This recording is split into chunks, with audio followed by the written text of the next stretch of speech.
Bom dia a todos e obrigado por aguardarem. Sejam muito bem-vindos à videoconferência de divulgação dos resultados do quarto trimestre de 2025 do GPA. Destaco aqueles que precisarem de tradução simultânea, que temos essa ferramenta disponível na plataforma. Para isso, basta clicar no botão Interpretation, através do ícone do globo na parte inferior da tela, e escolher seu idioma de preferência, português ou inglês. Para aqueles ouvindo a videoconferência em inglês, a opção de mutar o áudio original em português, clicando em Mute Original Áudio.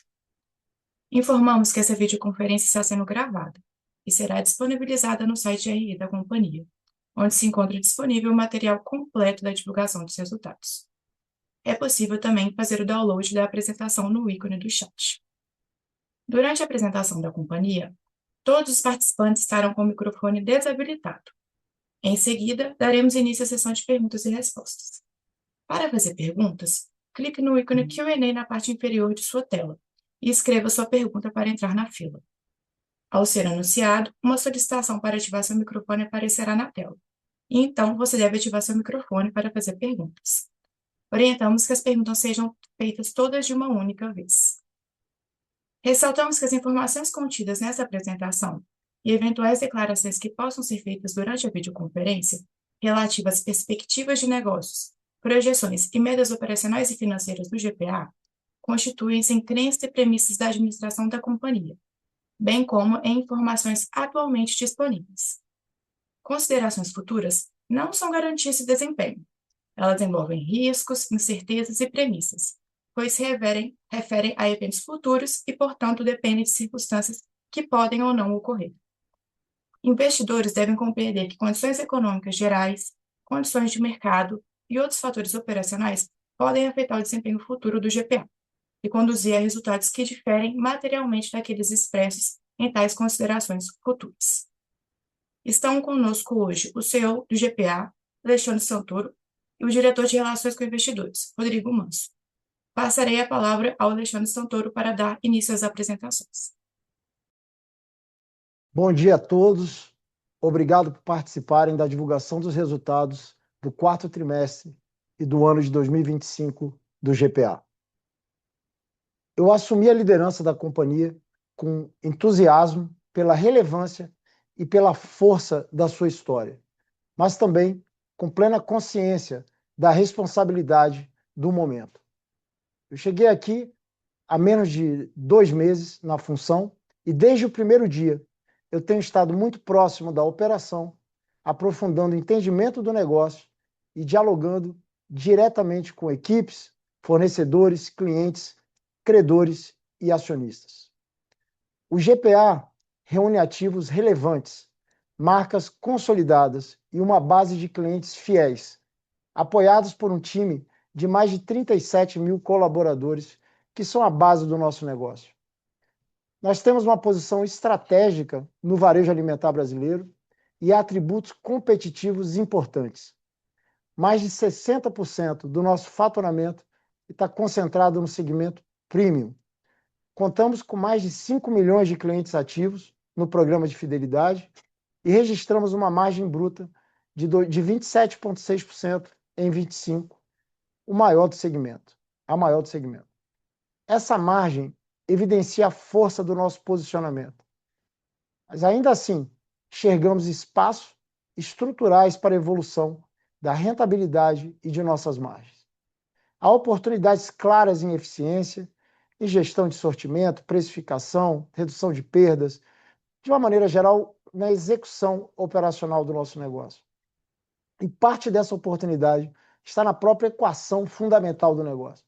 A nossa estrutura de despesas ainda, proporcionalmente, ela é elevada e oferece espaço relevante para ganhos adicionais de eficiência, à medida que ajustamos os processos e adequamos custos à realidade operacional da companhia atualmente. A nossa atuação aqui está concentrada em 3 frentes muito claras: geração de caixa operacional, disciplina financeira e aprimoramento da experiência do nosso cliente. No final do ano passado, a companhia divulgou um plano de eficiência, de melhoria de eficiência. E ao aprofundarmos a análise nas últimas semanas nós identificamos uma série de oportunidades, tanto no OPEX, né, no SG&A, quanto no CAPEX, e com isso a gente vai ampliar ainda mais o escopo daquelas iniciativas que já foram anunciadas. Nós também reforçamos a governança interna e disciplina de gastos com a criação de um comitê específico para aprovação e priorização de despesas e investimentos. Nós estamos revisando todas as despesas da companhia, todas as despesas relevantes do nosso dia a dia, como, por exemplo, prestação de serviços, tecnologia, aluguéis, sempre ou cancelando alguns contratos que não fazem sentido ter, ou reduzindo ou alterando escopos para torná-los mais aderentes à realidade desse negócio. Nós também reforçamos o foco em rentabilidade, a geração de margem, tanto nas lojas físicas quanto no e-commerce. E volto ao ponto, priorizando um crescimento saudável, um crescimento com margens. E essa é uma das razões, inclusive, que a própria companhia ter tomado a decisão de descontinuar um programa como o programa Aliados, que sim trazia vendas, mas na última linha não dava resultado, na verdade dava resultado negativo. Esse tipo de venda claramente não nos interessa. Essa agenda ela vem sendo conduzida com disciplina e responsabilidade, preservando a experiência dos nossos clientes e mantendo um relacionamento construtivo, positivo com nossos fornecedores, que são parceiros fundamentais nesse nosso negócio. No âmbito financeiro, e como já foi amplamente divulgado, nós possuímos vencimentos importantes de dívida ao longo dos próximos períodos, dos próximos meses, e estamos tratando esse tema com prioridade aqui dentro. Essa frente segue em andamento, né? Lembrando que em novembro a gente já anunciou a rolagem, né? A companhia anunciou a rolagem de uma parte importante da dívida, então esse assunto é um assunto que vem acontecendo, não é algo que começou com a minha chegada, é uma continuidade esse processo, com acompanhamento direto aqui da administração, obviamente seguindo os processos de governança da companhia.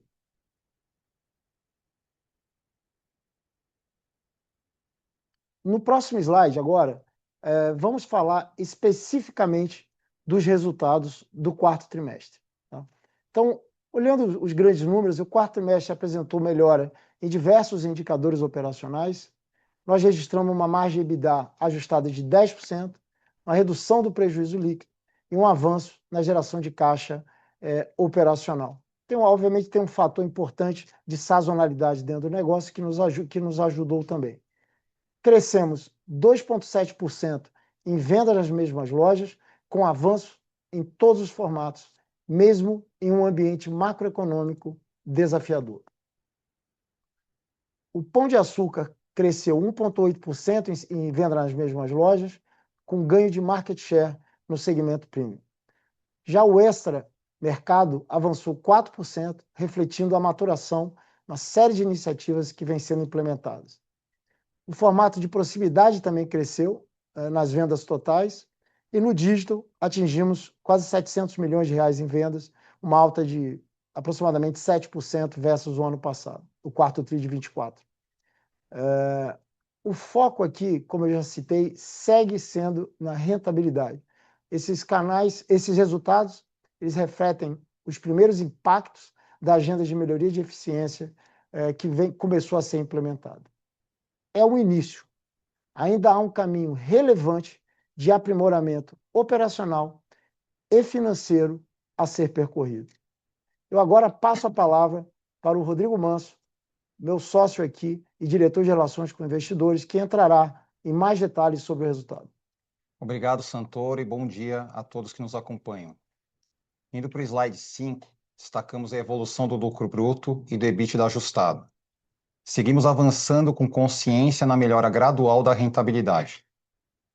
A margem bruta atingiu 27,7%, uma expansão de 50 bips em relação ao ano anterior. Esse avanço segue sustentado pela maior eficiência e assertividade da nossa estratégia comercial, pelo aprimoramento da operação de lojas, com destaque, por exemplo, para a redução das quebras, e pela evolução da frente do Retail Media, que notadamente apresenta margens mais elevadas. O SG&A nominal apresentou redução de 2,5% e passou a representar 18,3% da receita líquida. Esse é um destaque importante, especialmente diante das pressões inflacionárias enfrentadas ao longo dos últimos 12 meses. O resultado evidencia a nossa capacidade de capturar eficiências nessa linha e reflete as iniciativas implementadas ao longo do último ano. Dentro desse contexto de custos de despesas operacionais, vale ressaltar que estamos executando um plano de eficiência para 2026, que contempla a redução de pelo menos 415 milhões da nossa base de custos de despesas operacionais.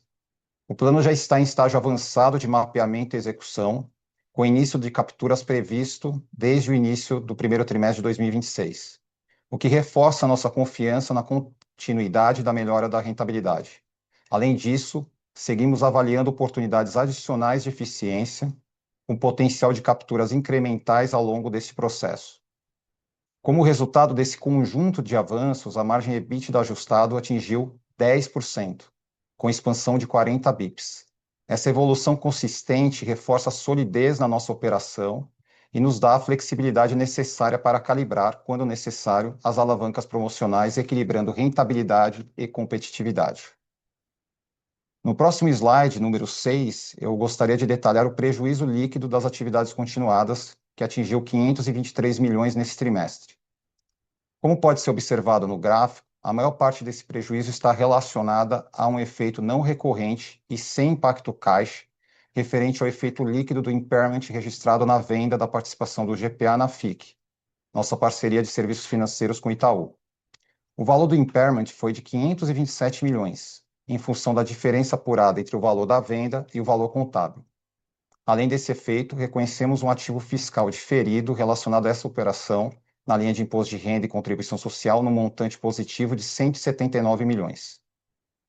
Ao desconsiderarmos esses efeitos não recorrentes, o prejuízo líquido continuado do trimestre teria sido de 175 milhões de reais.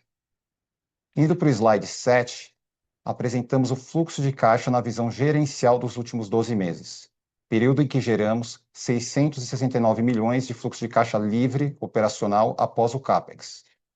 Essa evolução representa um resultado 2,6 vezes superior ao registrado no período anterior. Esse desempenho reflete a combinação de 3 fatores principais: a melhora do EBITDA ajustado pré-IFRS 16, que atingiu 848 milhões, portanto um crescimento de 36 milhões. A eficiência na gestão do capital de giro, especialmente em fornecedores e na variação de ativos e passivos. E, por fim, a redução do CAPEX. No capital de giro de mercadorias, alcançamos uma geração de 230 milhões no período. Esse resultado apresenta uma melhora de 6 dias no ciclo de capital de giro em relação ao período anterior. Esse avanço decorre principalmente de negociações pontuais com fornecedores, além de uma gestão eficiente dos estoques em loja. Na linha de CAPEX, investimos 612 milhões nos últimos 12 meses, e já é possível observar um ponto de inflexão, com redução de 62 milhões no acumulado. Esse movimento foi iniciado no final de 2025 com a revisão do plano de investimentos da companhia e deve se intensificar ao longo de 2026. Aqui vale abrir um parêntese para detalhar a frente de CAPEX dentro do plano de eficiência 2026. Para este ano, definimos um orçamento entre 300 e 350 milhões para essa linha, com redução de investimentos em expansão, reformas e tecnologia, preservando ao mesmo tempo os investimentos necessários para a sustentação da operação e as iniciativas diretamente relacionadas à experiência dos nossos clientes.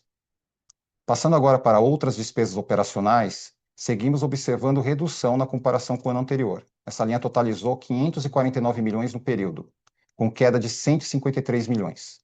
Deste total, 151 milhões referem-se a efeitos recorrentes, enquanto 398 milhões correspondem a itens extraordinários, principalmente relacionados a acordos tributários, processos trabalhistas e reestruturações. Por fim, o resultado financeiro líquido totalizou 920 milhões, apresentando um aumento de 325 milhões em relação ao mesmo período do ano anterior.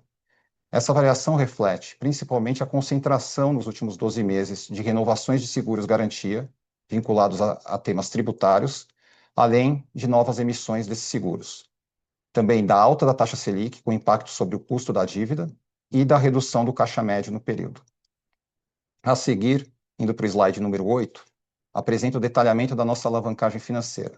Como a gente observou no slide anterior, a dívida líquida aumentou 686 milhões em 2025, impactada também pelos efeitos já mencionados nas linhas de outras despesas operacionais e do custo financeiro líquido. Com isso, a nossa alavancagem financeira pré-IFRS 16 encerrou o trimestre em 2,4 vezes, frente a 1,6 vezes no mesmo período do ano anterior. Aqui cabe destacar que em 2026 seguimos avançando em iniciativas que podem contribuir positivamente para a companhia, em conjunto com as melhorias operacionais já comentadas ao longo dessa apresentação. Entre esses eventos, eu destaco a venda da FIC, já anunciada, que deve gerar uma contribuição de aproximadamente 260 milhões após o closing da operação. Além disso, estamos em processo de negociação de um novo contrato para exploração de serviços financeiros nos balcões do GPA, que poderá gerar valor adicional no curto prazo, além de uma receita recorrente com potencial superior à estrutura que tínhamos anteriormente. Agora eu passo a palavra para o Santoro, que irá fazer as considerações finais. Obrigado, Rodrigo. E antes de abrir para perguntas, eu gostaria de reforçar aqui alguns pontos relevantes. Apesar de há menos de 2 meses na liderança da companhia, eu tenho absoluta clareza da importância desse momento aqui. Eu diria que é um momento de mudança, até mais do que isso, é um momento de transformação. O GPA passou por muitas mudanças ao longo dos últimos anos, com diferentes prioridades, diferentes direcionamentos, mas o fato é que precisamos de uma mudança estrutural e cultural por aqui. Uma companhia com a operação, a marca e a posição de mercado que o GPA possui, ele não pode permanecer anos sem gerar caixa. Seja por passivos herdados, seja por decisões de investimentos desconectadas da real capacidade operacional da empresa, ou seja por um desalinhamento de prioridades. Tem também um ponto de uma série de contratos que a gente possui hoje que tem uma desconexão ao tamanho da empresa, à realidade da empresa. Então, existem uma série de frentes que precisam ser endereçadas aqui dentro, e essa é a hora de resolver os problemas. E essa é a minha missão. E essa missão é apoiada por um conselho de administração bastante representativo, possui mais de 70% do capital da companhia, que está alinhado com as prioridades, alinhado na necessidade de resolver os problemas estruturais da empresa e de trazer também estabilidade e foco para todo o time aqui dentro. E falo isso tendo consciência, de novo, dos passivos estruturais também que a gente tem, né? A gente tem a questão do passivo fiscal, passivo trabalhista, e todos estão sendo endereçados com bastante responsabilidade. E, naturalmente, como eu já citei na primeira parte da minha fala, o alongamento das dívidas fazem parte dessa agenda. A gente está plenamente consciente da importância e seguimos desse tema e seguimos conduzindo essa frente com diálogo com os credores e dentro dos ritos formais de governança aqui dentro da companhia. E para reforçar esse ponto, o meu mandato é endereçar os temas estruturais da companhia, com disciplina e responsabilidade, alinhando operação, rentabilidade e geração de caixa. Eu tenho plena consciência dos desafios à frente, mas também muita convicção na nossa estratégia, na força das nossas marcas, na força do nosso time e do apoio dos nossos parceiros e fornecedores. Nós vamos seguir avançando com consistência. Com isso, eu devolvo a palavra à operadora para abrirmos a sessão de perguntas e respostas. Agora começaremos a sessão de perguntas e respostas. Lembrando que, para fazer perguntas, vocês devem clicar no ícone Q&A na parte inferior da tela e escrever a sua pergunta para entrar na fila. Ao ser anunciado, uma solicitação para ativar seu microfone aparecerá na tela, e então você deve ativar seu microfone para fazer perguntas. Solicitamos, por gentileza, que as perguntas sejam feitas todas de uma única vez. Vamos à nossa primeira pergunta. É do Luca Biasi, analista da UBS. Luca, abriremos seu áudio para que você possa realizar a sua pergunta. Luca, por favor, pode prosseguir. Bom dia, pessoal. Obrigado por pegar nossas perguntas. São duas do nosso lado. Primeiro sobre fornecedores, né? A gente viu que teve um aumento nos dias de fornecedores. A gente queria entender qual que foi o driver para esse aumento e quão sustentável pode ser isso para frente, né? Como que vocês esperam que isso evolua para frente? E a segunda pergunta, no release vocês comentaram que perecíveis performaram bem tanto em ambas as bandeiras, né? Tanto no pão como no extra. Vocês acham que isso pode estar relacionado com o uso de GLP-1? E também já aproveitando, se puderem comentar de modo geral, como que vocês veem o uso de GLP-1 impactando a cesta de consumo dos clientes de vocês. Obrigado. Luca, obrigado pela pergunta. Bom dia. Falando sobre fornecedores, a gente tem, né, se você olhar o saldo de fornecedores, ele ficou bastante em linha com o saldo que a gente tinha no final do ano passado, né? Uma receita que também ficou bem parecida, né? Os movimentos que a gente fez, principalmente com a descontinuidade do Aliados. Então, esse prazo médio de fornecedores, ele vem de negociações pontuais, né? Diante dessa sazonalidade do período aí de quarto trimestre, né? Então, a expectativa da companhia para o primeiro TRI, né, também olhando o histórico da companhia, é voltar, né, um prazo mais em linha ali com o período de primeiro trimestre, segundo trimestre, tá? Então, a gente deve ter, né, no primeiro trimestre um efeito, né, mais relevante em relação a consumo ali de caixa na linha de fornecedores com o pagamento, né, de uma parte importante dessa sazonalidade de final de ano, tá? Então, é uma questão de negociações pontuais que ocorrem principalmente nesse período de maior sazonalidade de final de ano. Aí a segunda pergunta que você fez sobre GLP-1, vou abordar aqui uma parte que é a questão da variação da receita e o que a gente viu ali em perecíveis, né? Então, acho que a gente vê, sim, notadamente ali, tanto no Pão de Açúcar quanto no Extra, né? Lembrando que o Pão de Açúcar tem uma concentração ali de 50% do faturamento em fornecedores, a gente consegue observar que, diante desse cenário, né, que acho que a gente já tem comentado desde o trimestre passado, né, de um arrefecimento de demanda que está sendo visto, né, no mercado em geral, a gente viu que essas categorias relacionadas a perecíveis, ela teve uma performance até superior àquela que a gente observou no terceiro tri, uma melhora, tá? Então, isso de fato a gente consegue ver nos nossos números. Em relação ao GLP-1, e aí depois eu passo aqui para o Santoro também, mas assim, acho que é importante ressaltar que a gente tem uma plataforma muito voltada para a saudabilidade. A gente sabe que um dos grandes temas, né, com esse medicamento, mas é uma tendência que já vem de antes, né, o medicamento entra nessa tendência, é que as pessoas estão procurando produtos mais saudáveis e, sem dúvida, né, ao entrar numa loja do Pão de Açúcar e mesmo numa loja do Extra, a gente consegue perceber claramente que a gente tem um posicionamento, uma proposta de valor voltada a esse público que busca saudabilidade. Então, a gente acredita que numa tendência de longo prazo, a gente deve, sim, capturar, né, os ganhos dessa tendência, né, que está, né, diante dessa questão da adoção do GLP-1, pode até se acelerar aí no curto prazo. Eu acho que eu tenho muito. Obrigado, Luca, pela pergunta. Tenho muito a adicionar aqui, não, mas no final, entrando só um pouco mais no detalhe, você vê realmente uma mudança em algumas categorias, né? Então, que tem uma conexão com a questão do GLP, ou de uma busca, vamos falar assim, de uma alimentação talvez menos carboidratos e mais proteína, por exemplo. No termo, quando você pensa em indulgência, também é uma indulgência um pouco mais premium, muitas vezes.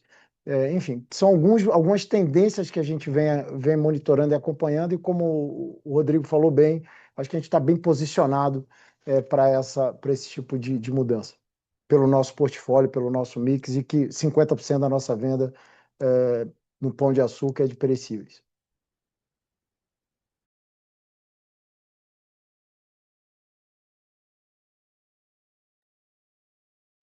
A próxima pergunta é da Dani Eiger, analista da XP. Dani, abriremos o seu áudio para que você possa realizar a sua pergunta. Dani, por favor, pode prosseguir. Bom dia, pessoal. Obrigada por pegar minha pergunta, Santoro Rodrigo. Eu tenho duas aqui do meu lado. A primeira, em relação a essa questão do plano de eficiência, né, que já começa agora no primeiro TRI.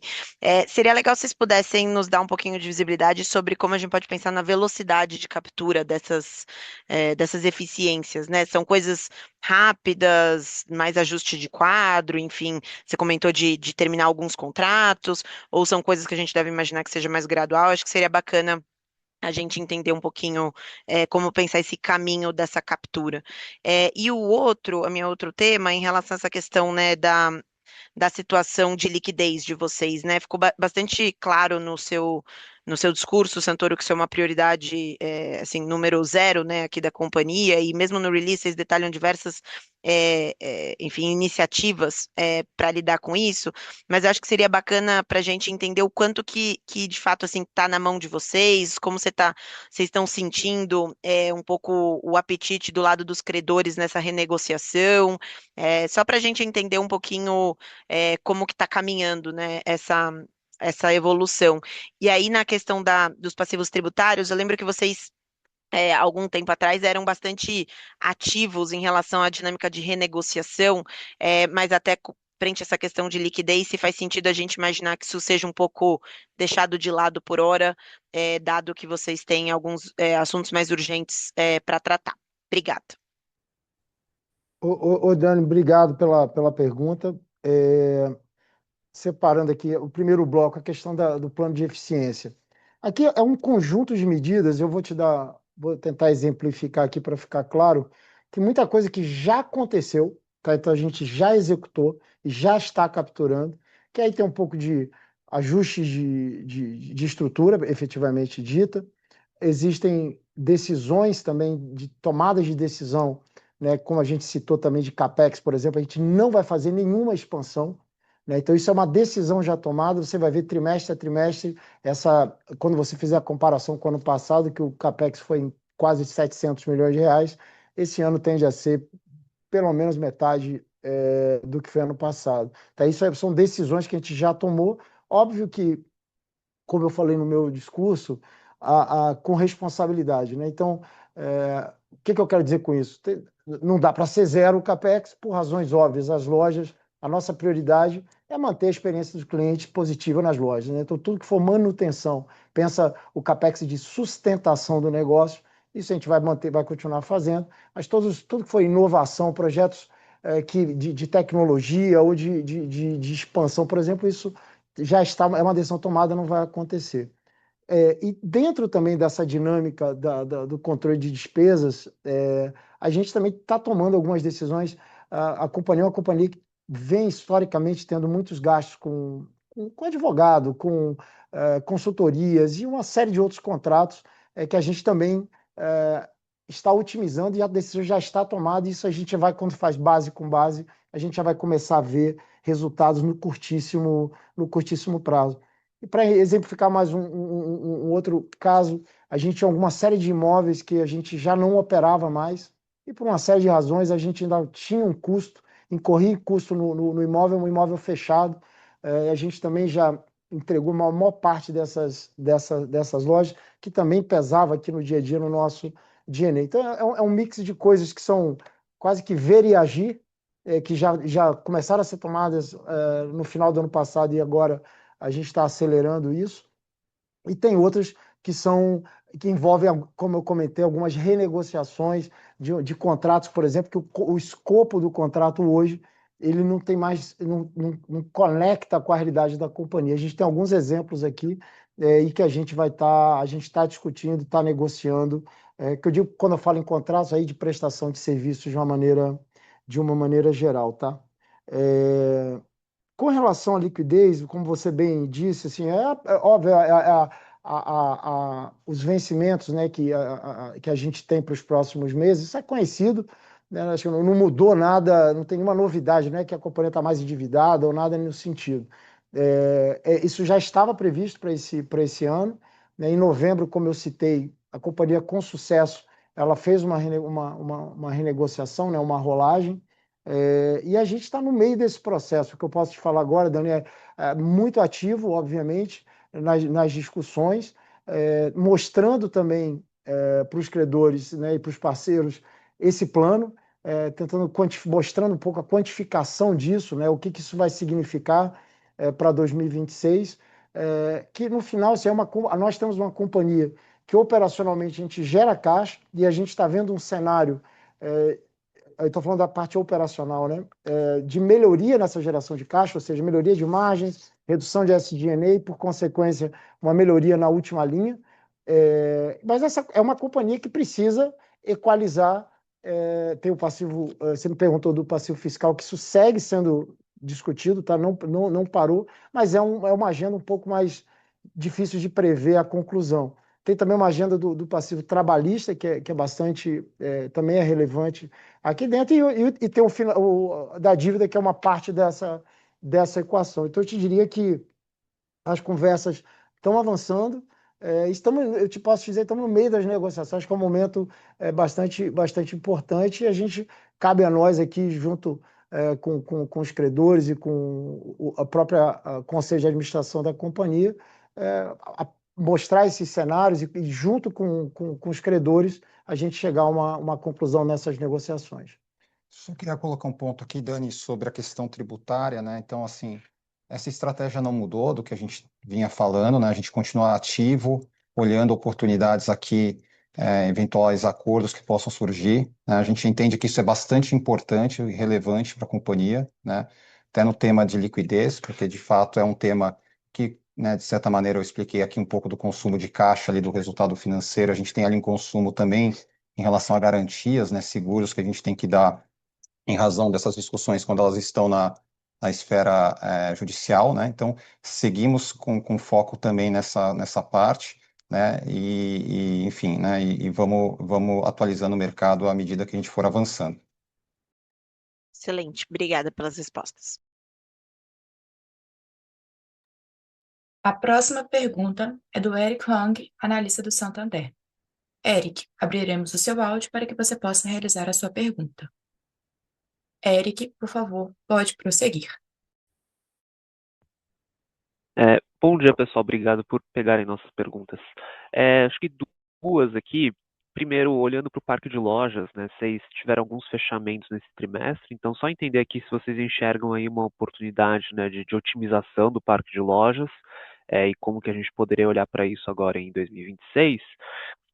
E a outra com relação ao plano, né, de redução de despesas, entender um pouco mais se vocês têm delineado aí o que poderiam ser, né, os não recorrentes, né, decorrentes de fazer esses ajustes, e também como isso deveria conversar com aquela linha de outros no resultado de vocês ao longo desse ano. Ela veio reduzindo aí em 25, mas acho que entender um pouco melhor o que a gente pode esperar dessa linha aqui para 26. Obrigado.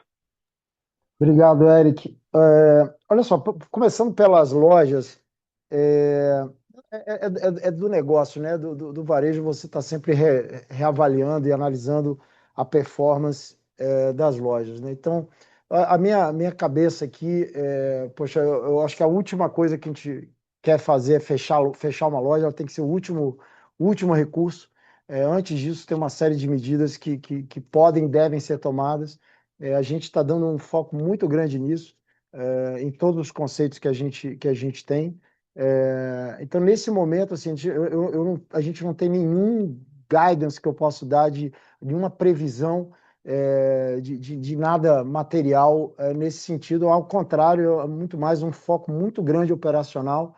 Eu posso dar alguns exemplos. Um exemplo, acho que é ilustrativo, mas que entra também na questão do plano de eficiência, que tem um plano aqui dentro, já dentro da companhia, acontecendo. A gente está fazendo alguns testes de revisitar o sortimento, por exemplo, das lojas de proximidade.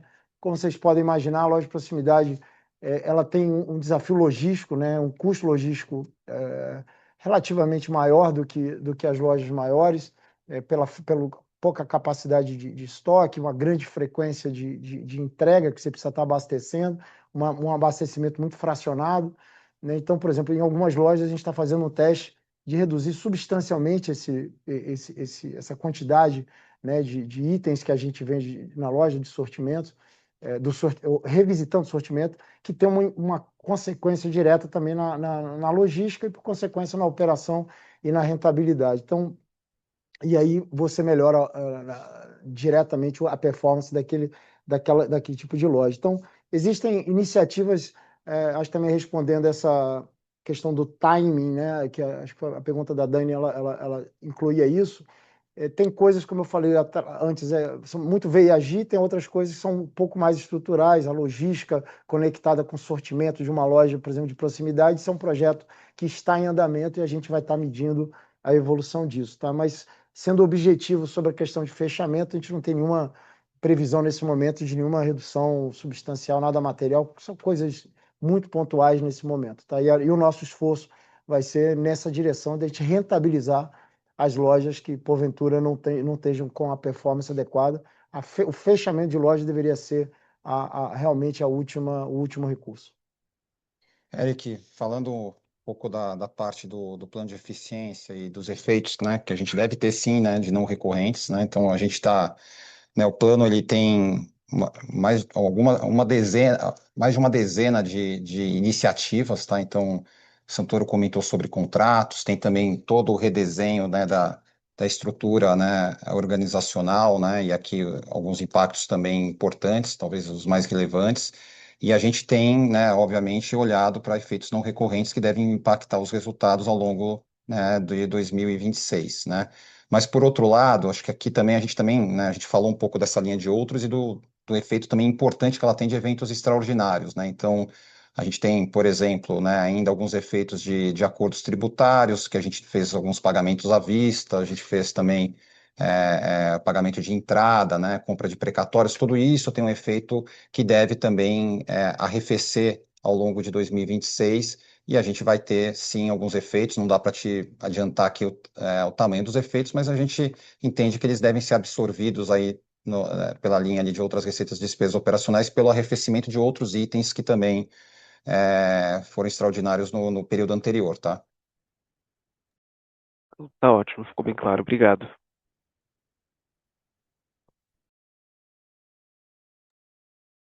A próxima pergunta é do Nicolas Larrain, analista do JP Morgan. Nicolas, abriremos o seu áudio para que você possa realizar a sua pergunta. Nicolas, por favor, pode prosseguir. Bom dia a todos. Obrigado, Santoro, Rodrigo. Obrigado por pegar a minha pergunta. Eu tinha duas aqui. Uma, ainda no paquete de loja, eu lembro que lá atrás você tinha comentado, né, que a GPA tem um footprint um pouquinho mais disperso, né, na região Nordeste, se não me engano. Talvez algumas lojas que era muito difícil de operar, que não faziam sentido, que talvez você poderia vender. Eu queria entender como é que a cabeça de vocês com respeito a isso. Se tem talvez algumas lojas que dá para vender, que não são core para GPA e que poderiam ajudar a desalavancagem da companhia, essa é a primeira pergunta. E a segunda tem que ver um pouco mais com venda, né? Janeiro, segundo os dados da indústria, tem começado um pouquinho melhor do que foi o quarto tri.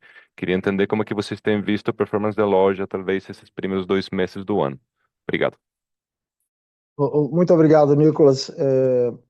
Olha só, a questão do footprint é uma excelente pergunta.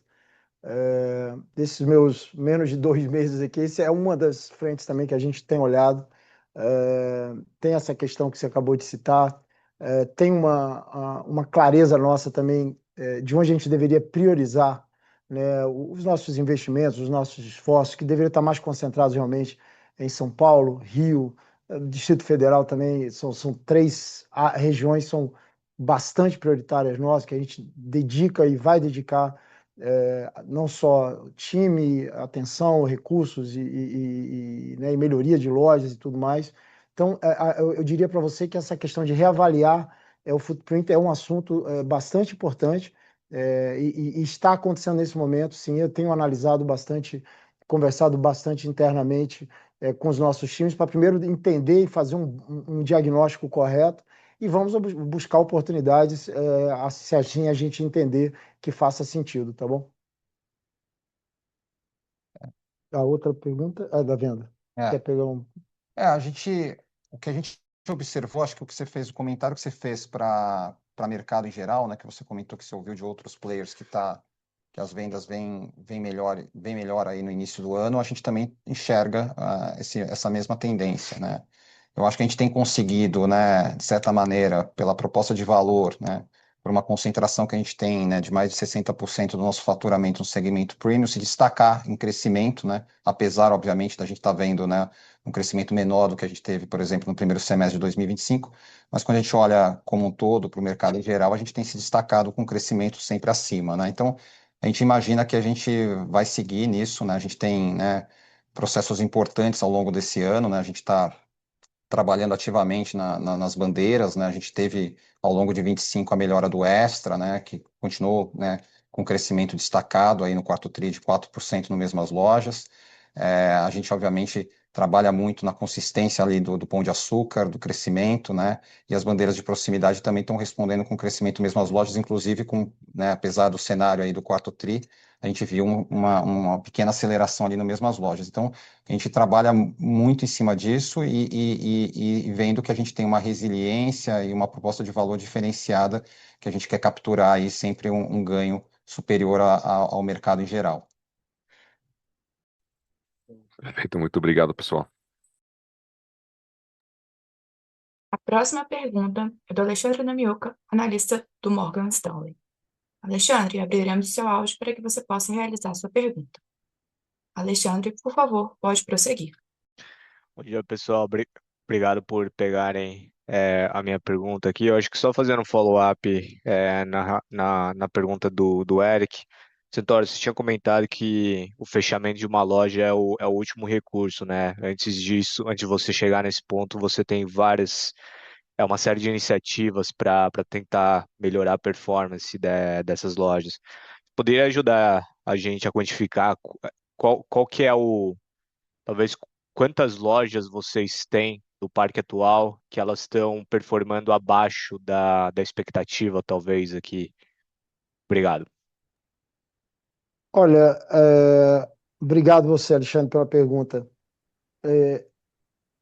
Eu te diria que alguma coisa em torno de 20 a 25% das lojas ela tem uma performance aquém do que tinha seja no business plan, do que a gente imagina que ela teria o potencial, tá? Então, como eu te falei, ainda eu estou fazendo uma análise muito mais profunda. Esse número pode variar um pouco, mas de primeiro número que eu posso te dar é algo nessa linha. Isso, quando você olha no nosso portfólio como um todo, talvez um pouco mais, esse percentual cresce um pouco mais na proximidade, ele é menor no pão, também um pouco menor no extra. Mas, de novo, eu acho que essa análise, ela para ser exaustiva, né, no final, envolve dimensionamento de quadro, entendimento na verdade, começa tudo com venda, né, a venda por metro quadrado, que às vezes a solução, se você consegue ter uma operação melhor e ter um maior faturamento, obviamente você destrava a alavancagem, como vocês conhecem desse negócio, é muito grande. Você passa, né, a gente amanhece o dia aqui com zero de receita e a despesa quase toda eu sei qual que eu tenho, né? Então, obviamente, qualquer alavancagem em venda, ela muda muito rapidamente a realidade da loja. Então, tem óbvio esse primeiro entendimento e tem óbvio o da operação em si de estrutura, de aluguel. A gente tem situações onde o aluguel da loja ela é absolutamente desproporcional. Então isso envolve muitas vezes uma tentativa de uma renegociação para aí sim, em casos de insucesso, em alguns casos a gente tomar uma decisão de fechar, tá? Mas eu te diria é o primeiro número que eu posso te dar assim direcionalmente, que a gente tem aí uns 20% das lojas que é onde a gente deveria estar dando um foco bastante grande para melhorar a performance dessas lojas de uma maneira geral. Perfeito. Muito obrigado, pessoal. Super claro.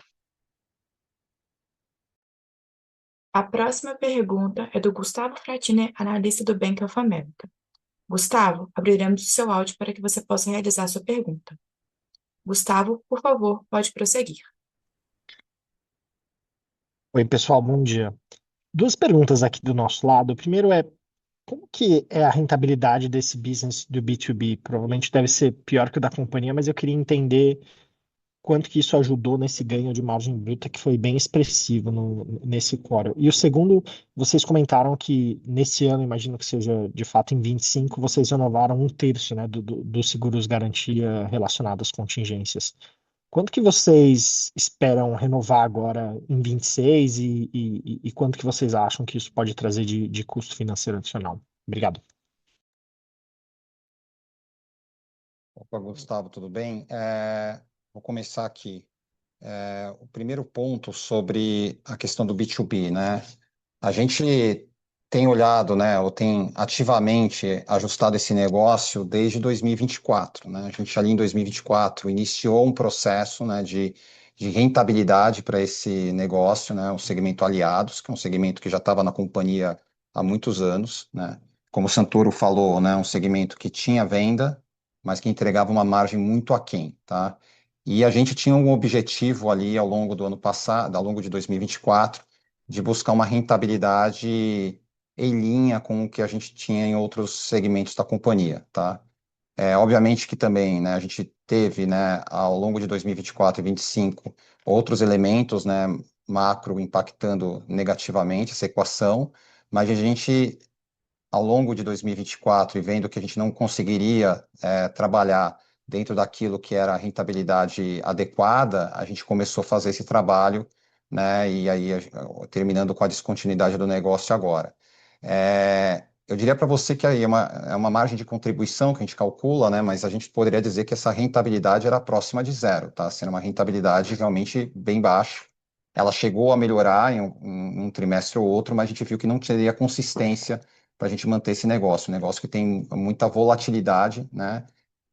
Não tem a proposta de valor do GPA ali embutida, né? A gente está, né, tirando o pedido praticamente, então é um negócio que ele realmente ele tem pouco controle em relação às margens, como a gente consegue ter nos outros negócios com a proposta de valor que a gente entrega para os clientes.